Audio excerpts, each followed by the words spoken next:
So, university, well now the UK is a nation of student entrepreneurs, many people setting up enterprises when they're at university, almost generating £1 billion a year, those students. Why do you think students are drawn to entrepreneurship?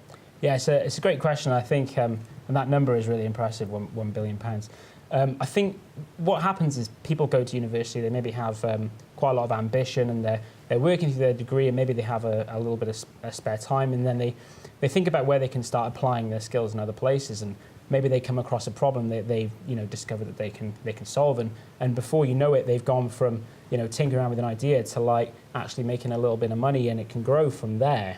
I mean, what's great in university is you've got like quite a lot of support networks as well. So in my case, I founded a business, but the business that I'm kind of running now was completely different to what I actually got involved in entrepreneurship initially with. And I think that's the case with students. They go after something and then that just leads them down a path. I mean, but would you say that set you up well for business in general? Absolutely. I mean, my backstory, I started selling like video games and things when I was a student, and it sounded silly at the time, but it definitely led me down a path to learning more about entrepreneurship and realizing that it's quite a fun thing to be involved in.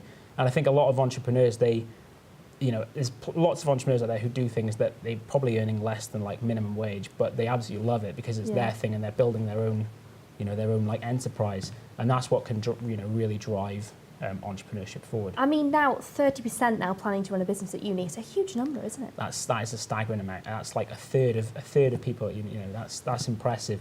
And a lot of those businesses are, they're definitely like growing businesses as well. There's plenty that are like one-man operations, and but growing it from there. And obviously, of course, the results day tomorrow. There's a lot of people getting the results they want, but also a lot of people not getting the results they want. But university's not the only way, is it? No, it's definitely not. And I think when you're making a decision about university, you need to really kind of think about whether it's the right time. A, whether it's the right time for you, or B, whether you're looking at studying the right thing.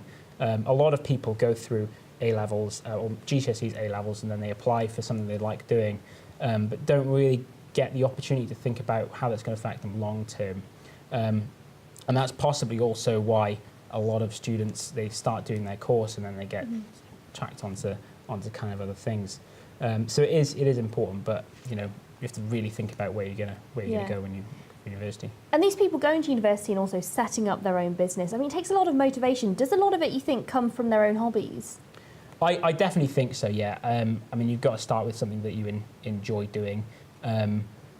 It's driven out of a combination of having a bit of time, having the right people around you, and then something you enjoy doing, a hobby, just developing it naturally. I mean, how did it go for you? Was yours a hobby? Yeah, so mine, as I said, my business originally was basically selling things, from a car boot sale. I went and bought products on eBay, the classic story, and I can promise you that a huge number of student entrepreneurs are doing that, maybe off their bookcases. So I started doing that, and it kind of grew. And before I knew it, I had storage facilities, and then I was looking at staff, and then whilst I hit a wall with how much I could go with that, I had the foundation to look at, what other opportunities are around, and that's when I started. I approached the university I was studying, University of Birmingham, with an idea to resell their surplus equipment, which basically started maybe a year ago. It's kind of spiraled massively since then. We've got sort of like 12 staff now, 10 universities across the UK. We've got like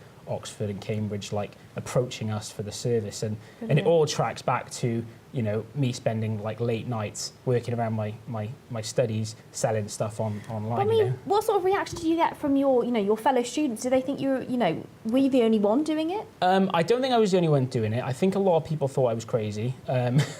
Definitely, there were definitely some people doing that. But what I found is I was fortunate enough to hook up with this Be Seen program that was run across a couple of universities in Birmingham for entrepreneurship, and all of a sudden I found myself surrounded by absolutely loads of like-minded people who are just willing to take on absolutely any challenge, and that kind of just really drove me forward with it, and I realised that there was a chance that I could make this work.